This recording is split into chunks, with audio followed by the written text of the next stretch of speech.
Pembahasan pertama mengenai latar belakang sejarah pendidikan di Indonesia. Secara astronomi, Indonesia diapit oleh benua Asia dan Australia, serta Samudra Hindia dan Samudra Pasifik. Indonesia merupakan negara yang kaya akan hasil rempah-rempahnya. Oleh sebab itu, pada zaman dahulu, Indonesia diincar oleh banyak bangsa barat untuk menguasai hasil rempah dan memperbudak mereka. Beberapa di antaranya Portugis, Belanda, Inggris, dan Jepang.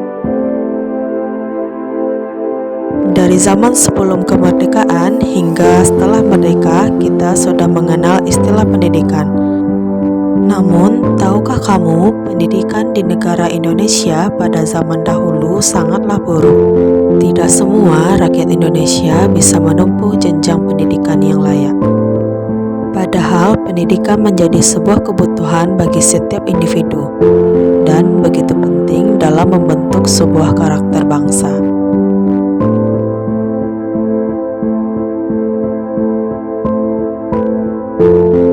Yang pertama, pendidikan Hindu-Buddha. Sistem pendidikan semenjak periode awal berkembangnya agama Hindu-Buddha di Indonesia sepenuhnya sudah bermuatan keagamaan. Pelaksanaan pendidikan keagamaan Hindu-Buddha berada di padepokan-padepokan.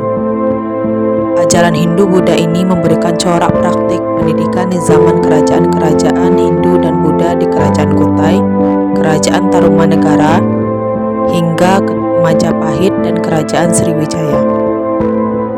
Kaum Brahmana pada masa Hindu-Buddha merupakan kaum yang menyelenggarakan pendidikan dan pelajaran. Maka perlu diketahui bahwa sistem kasta yang diterapkan di Indonesia tidak terlalu keras seperti sistem kasta yang ada di India. Beberapa materi yang dipelajari ketika pendidikan agama Hindu-Buddha berlangsung seperti teologi, bahasa dan sastra, ilmu sosial, ilmu-ilmu eksakta, ilmu pasti yaitu perhitungan waktu, seni bangunan, dan seni rupa. Pada periode akhir berkembangnya pendidikan keagamaan Hindu-Buddha, pola pendidikan dilakukan pada para guru pengajar di padepokan-padepokan tidak lagi bersifat kolosal dalam kompleks, dengan jumlah murid yang relatif terbatas dan bobot materi pembelajaran yang bersifat religius dan spiritual. Selain belajar untuk menuntut ilmu, para murid di padepokan ini juga harus bekerja demi terpenuhinya kebutuhan sehari-hari mereka. Jadi, dapat disimpulkan bahwa pada masa pendidikan keagamaan Hindu-Buddha, pengelolaan pendidikan adalah kaum Brahmana. Bersifat tidak formal, dapat mengundang guru untuk datang ke sana. Dan pendidikan kejuruan dilakukan secara turun-menurun melalui jalur kastanya masing-masing. Allahu Akbar, Allahu Akbar, Allahu Akbar, Allahu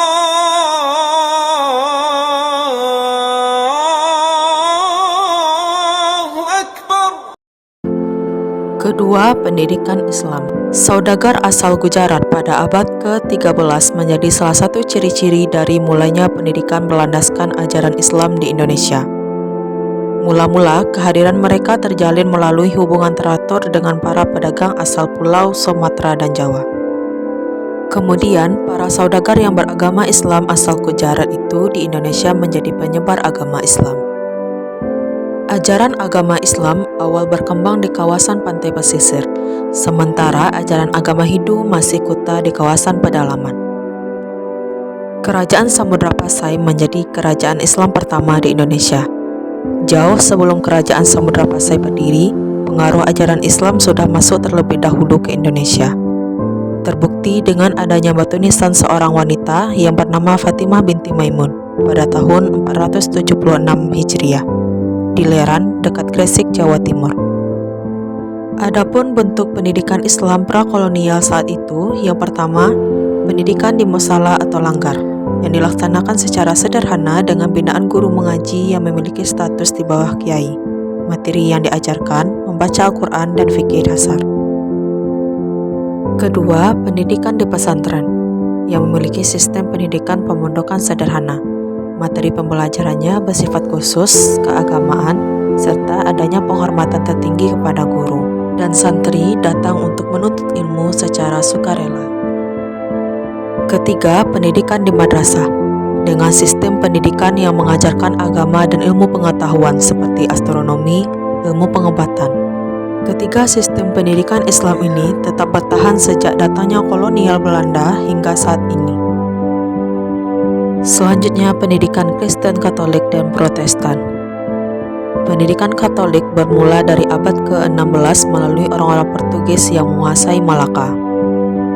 Portugis memiliki usaha mencari rempah-rempah untuk dijual di Eropa. Dikarenakan saat itu harga rempah-rempah sangat mahal, Portugis bersama misionaris Katolik Roma berperan ganda sebagai penasehat spiritual, menempuh perjalanan jauh disertai menyebar agama-agama yang diyakini pada setiap tempat yang didatanginya. Kemudian, untuk mendidik anak-anak setempat, didirikanlah acara seminar-seminar. Namun, hanya sekitar setengah abad, kekuasaan Portugis itu tidak bertahan dan tidak berlangsung lama, karena diusir oleh Spanyol. Kemudian sistem pendidikan bercorak agama Kristen Protestan tersebar di bawah pengaruh bangsa Belanda di Indonesia.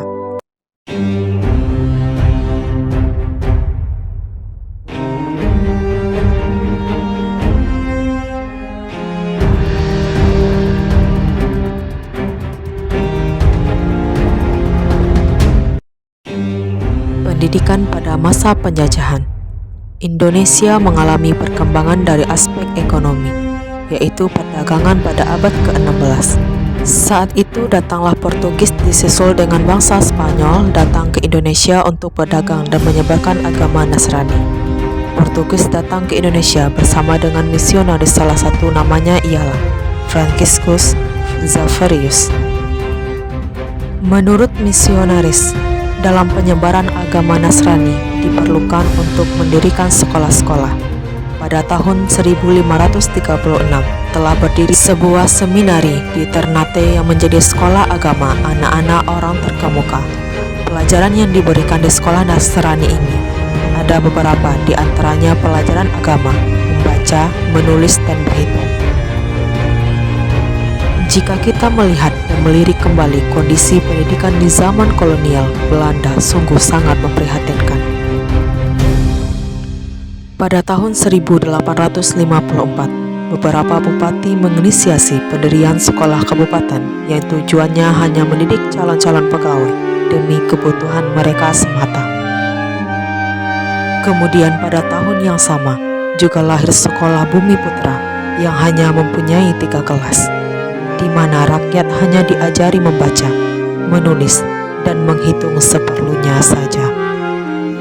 Kondisi pendidikan saat itu dinilai sangat rasisme bagi kaum pribumi yang menjadi anak bangsa kelas 2 di negerinya sendiri. Sistem hukuman fisik maupun psikis menjadi hal yang lumrah dilakukan dan diterima oleh para pembelajar. Tidak itu saja, tujuan pendidikan ala kolonial ini yaitu untuk menyiapkan pegawai-pegawai dari kalangan pribumi untuk menjadi pembantu kolonial di bidang perkebunan dan pemerintahan penjajahan Belanda. Pada awal abad ke-20, sebagai akibat adanya gerakan kebangkitan nasional, terjadilah perubahan pengajaran dengan memasukkan unsur kebudayaan bangsa dan unsur keagamaan ke dalam sekolah-sekolah. Contohnya seperti sekolah Islam, walaupun corak kolonial masih terasa pada masa itu. Pada tahun 1920, timbullah cita-cita baru yang menghendaki perubahan radikal dalam pendidikan dan pengajaran. Cita-cita baru yang seakan-akan gabungan kesadaran kultural dan kebangkitan politik.